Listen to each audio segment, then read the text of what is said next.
Welcome back to the deep dive. Today, we are really strapping in for something pretty fundamental, maybe the most fundamental explanation in modern physics. We're going to try and take a big conceptual shortcut using group theory. That's right. Our mission today really is to try and uncover the blueprint of reality itself.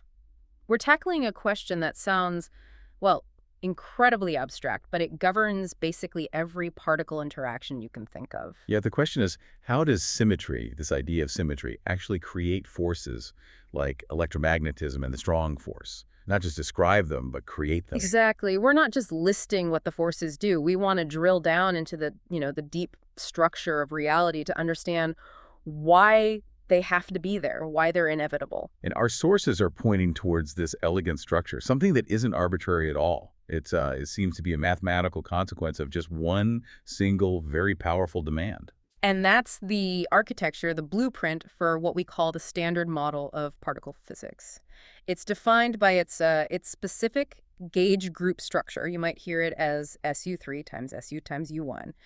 Sounds complicated, I know. Right. But we're going to try and show you that just by demanding one specific condition, a kind of symmetry called local symmetry, the math basically dictates that this structure, this SU3 x SU2 x U1, it must exist. And that structure, well, it produces all the force-carrying particles we see. Okay, that's a huge claim.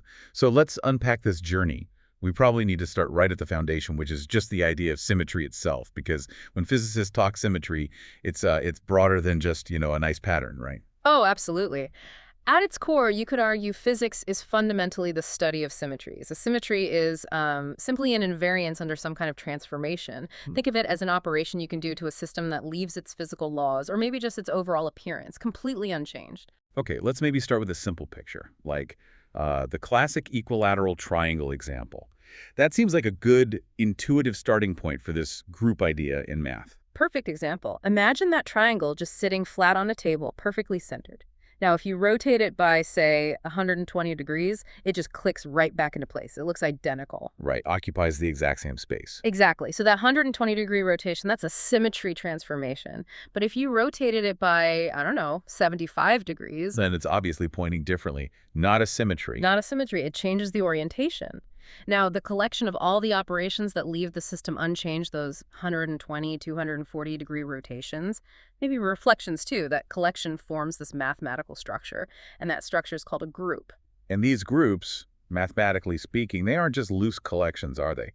There are really strict rules, axioms, that define them. Our sources really stress that we need to get these 4 rules conceptually, because apparently the forces are built on them. That's absolutely vital. Yeah, the first rule is closure. Think of it like the rule of containment. If you do any 2 symmetry operations one after the other, like rotate 120 degrees and rotate 120 degrees again, the result has to be another valid operation that's already in that same group. So 2 120s gives you a 240-degree rotation, which is also a symmetry of the triangle.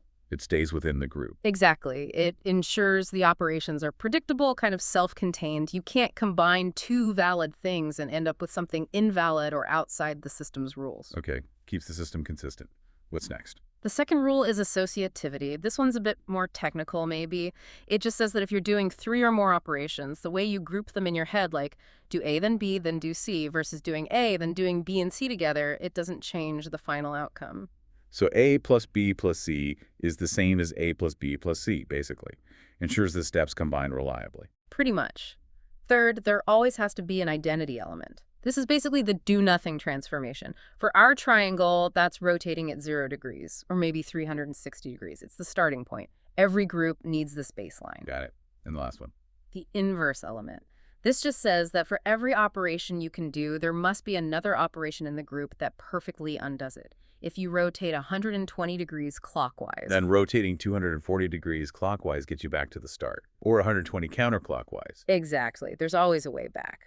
This ensures, mathematically speaking, that processes defined by the group are reversible, which is, a pretty powerful guarantee for our physical laws.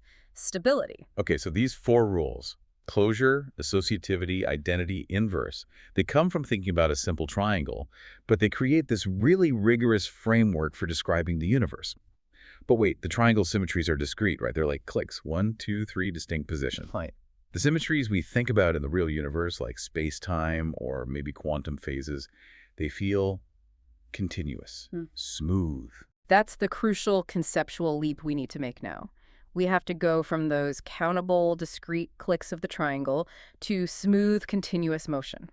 So let's trade the triangle for, say, a perfect sphere. Ah, okay. Because a sphere, Yeah. you could rotate it by any angle, right? Yeah. 1 degree, half a degree, a tiny fraction of a degree, and it still looks exactly the same. Precisely.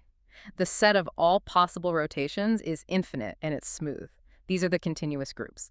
And when they have this nice property of being differentiable, meaning you can use calculus on them, mathematicians call them Lie groups. Lie groups, named after Sophist Lie, right? That's the one. And the power of these Lie groups is exactly that smooth, continuous nature. Because they're smooth, they form what mathematicians call a manifold, which is just a space that locally looks flat, even if globally it's curved.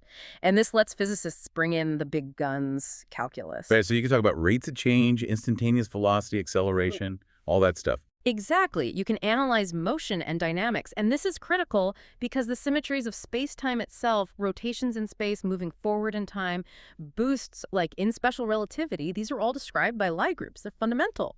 Okay, so Lie groups are essential. But hang on, analyzing an infinitely complex, continuous group, like, that sounds impossible. How do you work with something that has infinite operations? You can't just list them all. That's the problem, yeah. It seems intractable.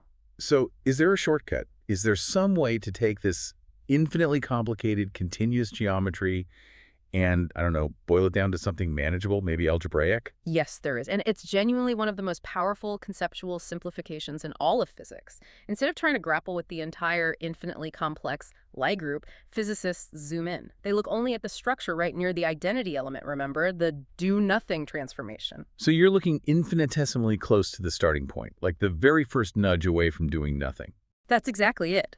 We're essentially linearizing the problem. We're taking this, potentially very complicated curved geometry of the continuous group and approximating it right near the identity with simpler linear algebra. Ah, turning geometry into algebra.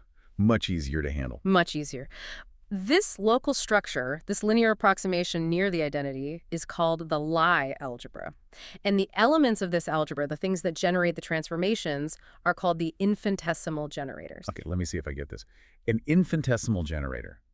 It's like the command for the absolute smallest possible rotation or transformation you can imagine. Perfect.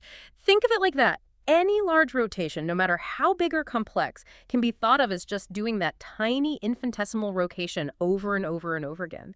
These tiny generators are the building blocks. So they capture the essence of the group's structure, just locally. They capture the entire essential structure. By studying how these generators behave and relate to each other, we understand the whole group. It's a massive shortcut. This feels like a key concept we should repeat. The Lie algebra gives us a linear map, a much simpler algebraic structure that effectively defines the complex geometry of the continuous symmetry group. Exactly. And the structure of that Lie algebra, how these generators relate, is captured by something called the commutation relations, or sometimes just the commutator. Commutation relations. Okay, mapping that to the real world. Does this relate to the fact that sometimes the order you do things matters? Precisely. Think about rotating an object like your phone in 3D space. Rotate it 90 degrees around the x-axis, say tilt it forward, then 90 degrees around the y-axis, turn it sideways. Note where it ends up. Okay. Now, start over. Rotate 90 degrees around y first, then 90 degrees around x. Ah, right. It ends up in a different orientation. The order definitely matters. Exactly. Rotations in 3D do not commute. That fact that xy is not the same as yx is precisely what the commutation relations capture algebraically for the generators of the rotation group. So when we start talking about the actual fundamental forces, we're going to be focusing intensely on their specific Lie algebras. You mentioned SUD2 and SUD3 earlier, because these algebraic structures distill all that complex symmetry geometry into something powerful and crucially manageable. That's the plan. They are the key. All right. We've got the language, group theory, Lie groups, and this powerful shortcut, Lie algebras. Now we need to get to the heart of it. The gauge principle.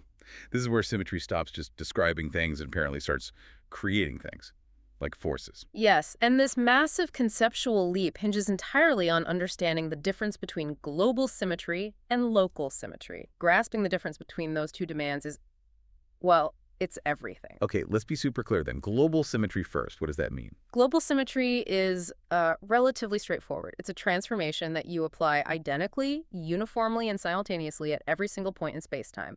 Imagine deciding to reset sea level for the entire planet. You change the 0 point for gravitational potential energy everywhere by the same amount. Right.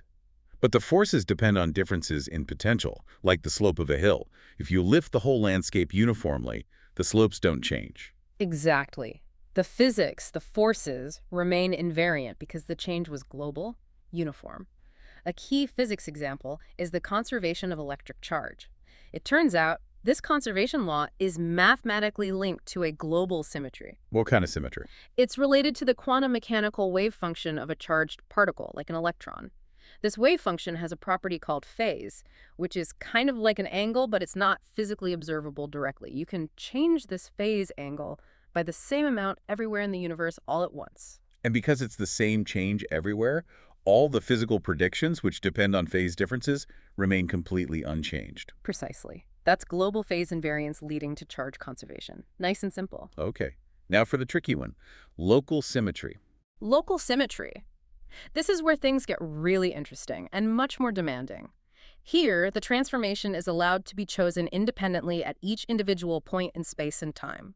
You're not doing a uniform shift anymore. Imagine having a dial at every single point in the universe, and you can twiddle each dial arbitrarily, changing the transformation rule from one point to the very next. Whoa. Okay, that sounds like it would instantly break everything. If my phase angle transformation is, say, 10 degrees here, but it's 11 degrees just a tiny fraction of an inch away, how can the laws of physics possibly stay the same? Physics involves derivatives, right? Measuring how things change between points. You've hit the nail on the head. It creates a mathematical crisis.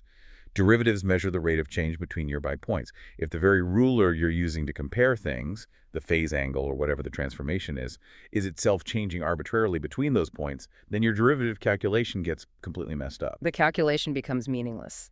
The symmetry of the laws is shattered, totally broken. So the obvious question is, why on earth would physicists demand such a destructive condition? Why insist that the fundamental symmetries must be local? Yeah, what's the payoff for making things so difficult? The payoff is profound. Demanding local symmetry is an incredibly powerful constraint. It essentially guarantees that our physical laws are truly independent of any arbitrary, unphysical choices we make in describing a system. My choice for the 0 point of an electron's phase angle at this location cannot affect physical reality anywhere else or even here. So it's about ensuring the physics is independent of our descriptive framework, our gauge. Exactly. This demand for absolute independence for local invariance is the engine driving the whole structure. Okay, but we still have the broken math. The derivative is corrupted by the local changes. How does the universe, or rather the mathematics describing it, fix this crisis? Right. To restore the symmetry, to make the laws work again, even when the transformation changes arbitrarily from point to point, the mathematics finds it must introduce something new. It's forced to invent a new field. And this new field is the gauge field. Ah, okay. So the gauge field isn't just some random field that happens to exist.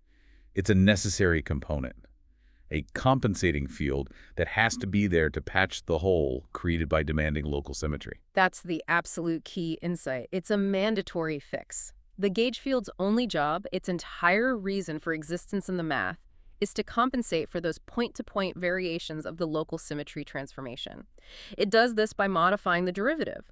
The old broken derivative gets replaced by a new one called a covariant derivative. Covariant, meaning it changes along with the local transformation. Precisely. It's designed to transform in just the right way to perfectly cancel out the unwanted terms that the local symmetry change introduce into the equations. It restores the symmetry of the laws.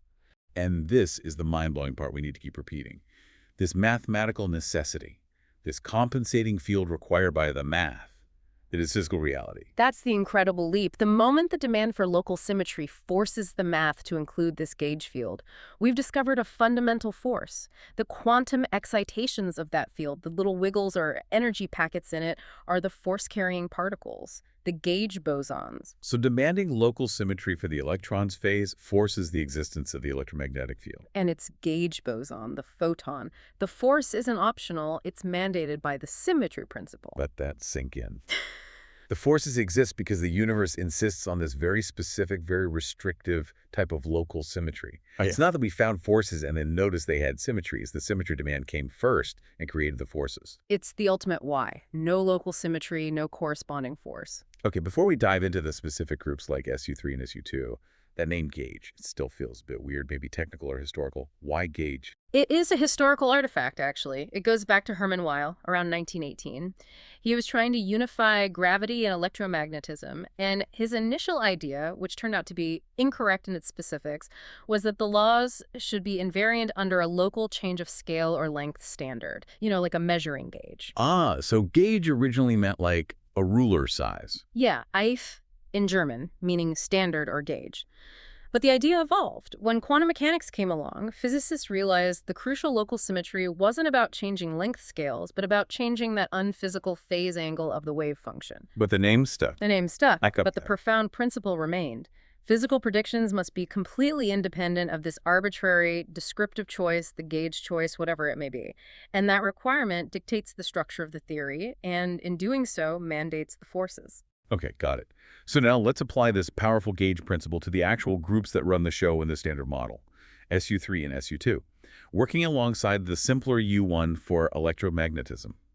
We should probably break down what special unitary group, SUN, actually means physically. Good idea. Let's decode SUN. Group, we know that now, satisfies the four rules. U stands for unitary. This is absolutely crucial for quantum mechanics. It's about conserving probability. How does unitary connect to probability? Well, in quantum mechanics, a particle's state is represented by a mathematical object, a vector in a complex space. The squared length, or norm of this vector, represents the total probability of finding the particle, which must always be 1 or 100%. Unitary transformations are precisely those operations that preserve the length of this vector. So if the transformation wasn't unitary, you could end up with like 110% probability of finding the particle, or maybe only 80%. Which is impossible. Exactly. It would break the fundamental probabilistic nature of quantum mechanics. So demanding unitary symmetry ensures probability is conserved. It's non-negotiable. Okay. Unitary means probability conserved. What about the S for special? Special is a bit more technical mathematically. It imposes an extra constraint on the transformation. The determinant of the matrix representing the transformation must be exactly +1. This basically makes the group mathematically simple and helps keep the different parts of the standard model, like SU2 and U1, properly distinct without unwanted overlaps. And finally, the N. That just tells you the size of the things the group acts on. Right, the dimension. SU2 acts on 2-component things. SU3 acts on 3-component things. So let's dive into SU3. This is the group that governs the strong nuclear force. Quantum Chromodynamics QCD. Exactly. The charge associated with SU3 isn't electric charge, it's called color charge. And it comes in 3 types, which physicists whimsically named red, green, and blue. These are just labels, of course, nothing to do with visible colors. And quarks, the particles inside protons and neutrons, they carry this color charge. Yes. Quarks come in these 3 colors, so under SU3, a quark is represented as a 3-component vector, a triplet. An SU3 transformation can take, say, a red quark and rotate its color state into a blue quark, or maybe a mixture of green and blue. It shuffles the colors around. Okay, so now we apply the gauge principle.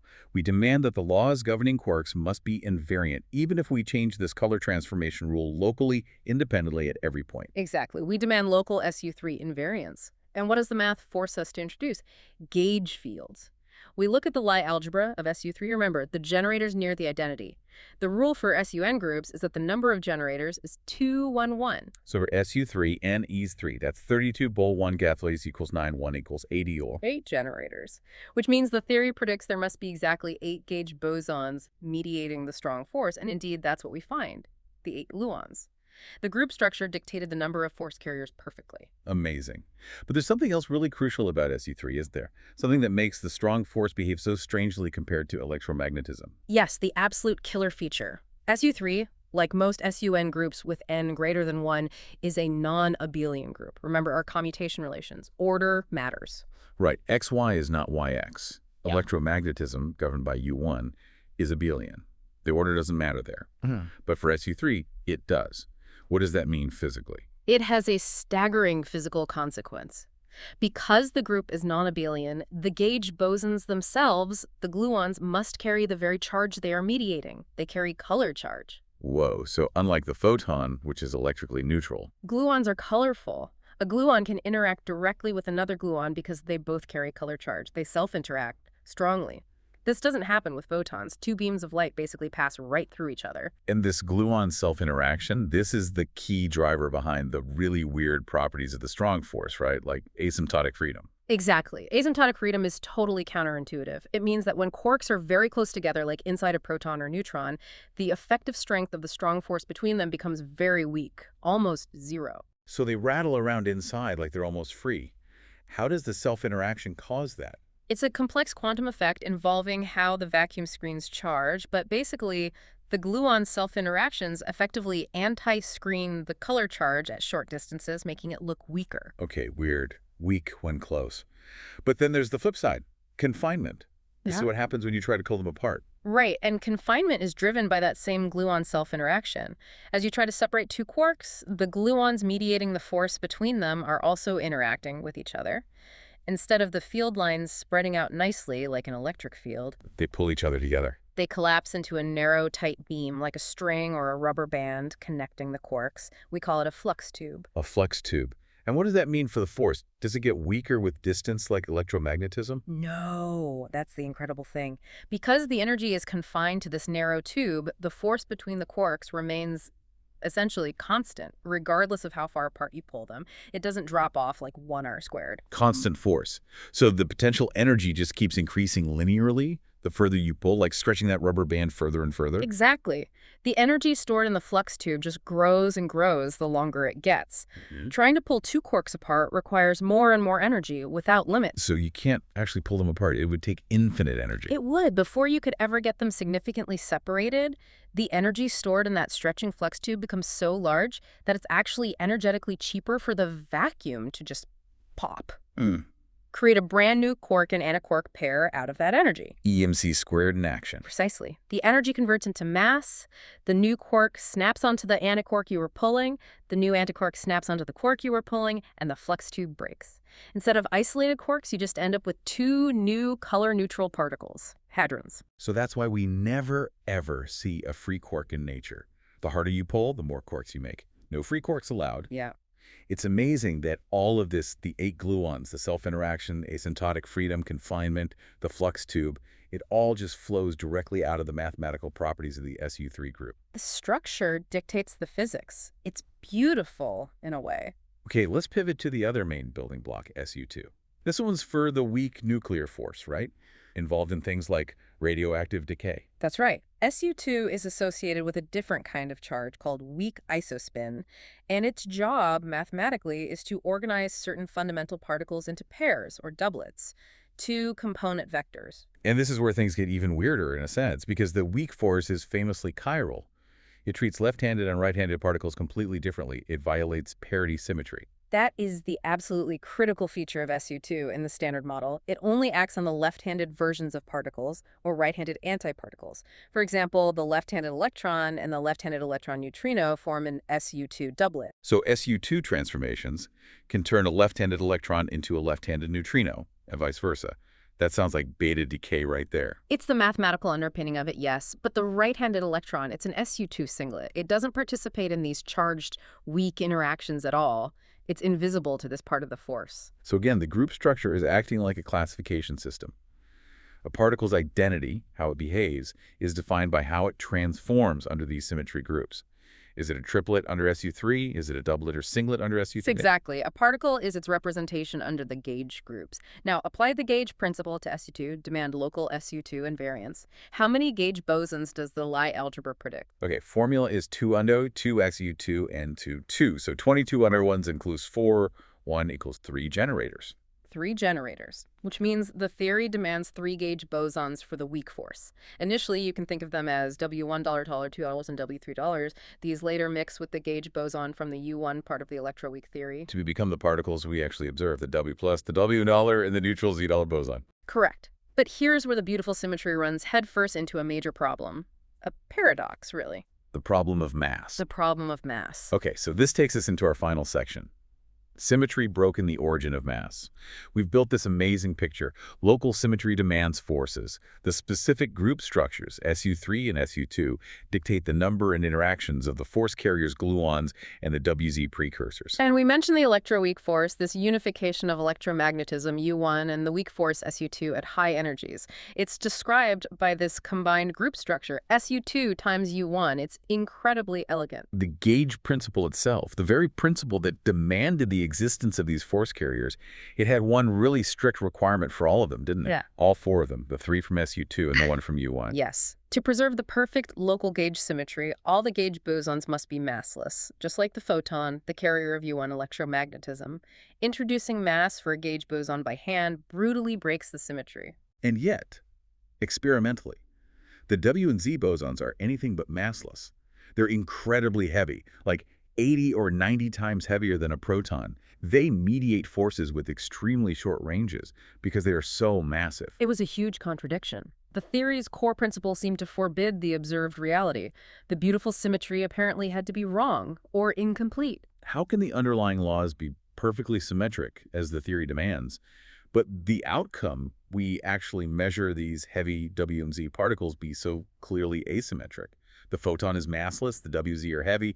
That's not symmetric. This is the exact scenario where the concept of spontaneous symmetry breaking, SSB, comes to the rescue. Okay, SSB. The idea here is the laws are perfectly symmetric, but the system state of lowest energy, its ground state, the vacuum itself, happens to not possess that full symmetry. Exactly.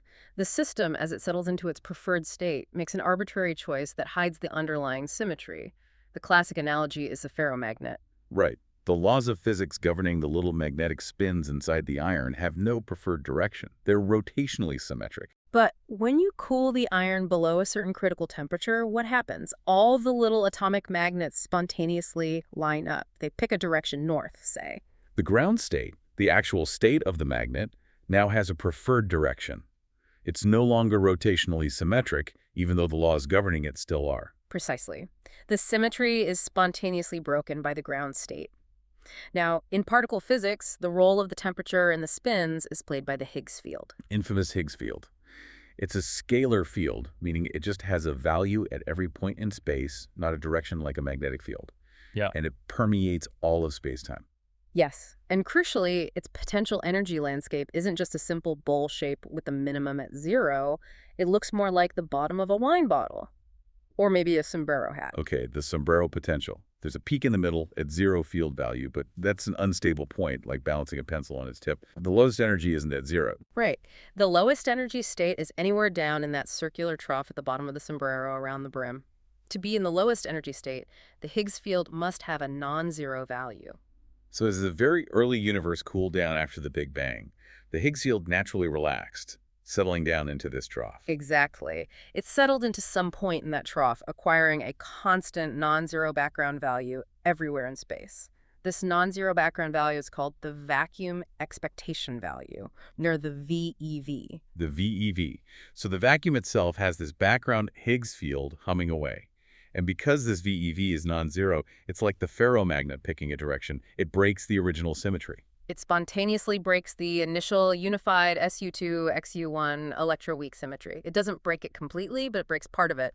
The symmetry is still there in the underlying equations, but it's hidden. It's not obvious in the vacuum state we live in. Okay. The symmetry is broken by the Higgs VEV. How does this give mass to the W and Z bosons, but not the photon? Here's the clever part. Remember those three-gauge bosons from SU2, W1, W2, W3, and the one from U1, let's call it B. Before symmetry breaking, they're all massless. Now think about what happens when they try to move through this vacuum filled with the non-zero Higgs VEV. Yeah. Three specific combinations of these W and B fields correspond to transformations that try to kick the Higgs field out of its minimum energy trough, trying to move it up the side of the sombrero potential. They interact with the VEV. They interact strongly with the VEV. Oh. Moving through the vacuum means constantly bumping into this pervasive Higgs background field. This interaction acts like wading through treacle. It creates a resistance, a drag on their propagation. And that resistance, that drag caused by interacting with the Higgs VEV, that is what we perceive as mass. That is exactly the concept. We need to repeat this. The mass of the W and Z bosons isn't some intrinsic property they just have. It emerges from their interaction with the Higgs field filling space. Mass is a measure of how much they resist moving through the Higgs VeV. Mind blown. Emergent mass. Okay, so that accounts for the three heavy ones. The combinations become W plus, W, U, and Z0. But what about the fourth combination? What about the photon?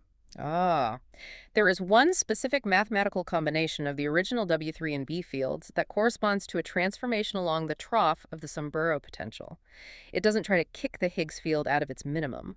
It corresponds to the symmetry that wasn't broken by the VeV. Exactly. The Higgs VeV breaks SU2, XU1, but it leaves a single U1 symmetry intact, the U1 of electromagnetism. The photon is the gauge boson associated with this unbroken symmetry. So because it corresponds to moving along the trough, it doesn't interact with the VeV in that drag-inducing way. It slips right through the molasses, so to speak. It doesn't feel the resistance, and therefore it remains massless. Which is exactly what we observe. The photon is massless, giving electromagnetism its infinite range, while the W and Z are massive, making the weak force very short range. It all fits together. The Higgs mechanism is incredibly clever. It allows the gauge principle to be fundamentally true. All bosons start massless in the symmetric theory. But then it uses spontaneous symmetry breaking via the Higgs VeV to hide some of the symmetry and give mass to the weak bosons while leaving the photon massless, perfectly matching reality. Wow. Okay, let's just trace that logic one more time because it's so central. We start with this demand, this insistence on local symmetry. That mathematical demand forces the existence of the gauge fields and their bosons, the force carriers. Initially, they all have to be massless. Right. Then, the nature of our vacuum, the fact that the Higgs field settled into a non-zero VeV, spontaneously breaks some of that initial symmetry. It hides part of it. And the bosons associated with the broken parts of the symmetry interact with that VeV, experience drag, and acquire mass. The boson associated with the remaining unbroken symmetry doesn't feel the drag and stays massless. That's the story. The forces, their carriers, and even their masses, or lack thereof, are all consequences of symmetry principles and how those symmetries are realized in the vacuum. It really paints a picture of the universe as being built from mathematical consistency, doesn't it? Not just arbitrary bits and pieces. It's the ultimate example of structure dictating substance in physics, I think. Truly amazing. And just as a final thought for you, the listener, to maybe chew on, this incredible power of group theory and symmetry, it wasn't just used to figure out the forces. It was also absolutely key in understanding matter itself, even before we knew about quarks. Oh, absolutely. Back in the early 1960s, before quarks were really accepted, the physicist Murray Gell-Mann noticed something incredible. There was a whole zoo of particles being discovered, protons, neutrons, things called pions, kaons, sigmas. A real mess. Particle zoo, yeah. Gell-Mann realized he could organize all these seemingly disparate particles into neat patterns using the mathematics of, guess what, SU3. But it wasn't the SU3 of color charge we talked about for the strong force. It was a different approximate symmetry related to the three lightest types or flavors of quarks. Up, down, and strange, even though he didn't fully know about quarks yet. So he used the group structure to find patterns in the particle zoo. Exactly. He arranged the known particles into these geometric patterns based on their properties, which perfectly matched the mathematical representations of SU3. He called it the eightfold way, and his pattern had gaps. Like Mendeleev's periodic table. Very much like that. The SU3 structure predicted the existence and properties of particles that hadn't been seen yet. The most famous was the omega minus particle. Gell-Mann predicted its properties based on the empty slot in his SU3 pattern. And when it was discovered experimentally, with exactly those predicted properties. It was a monumental triumph. It showed that the deep structure of matter itself was governed by symmetry principles, by group theory. It hinted strongly at an underlying reality, the quarks, long before we could see them directly. The symmetry pointed the way. The architecture really is everything, something to ponder. The most profound structures and forces in our universe seem to arise from a simple demand that certain changes should leave things looking unchanged. Thank you for joining us on this deep dive.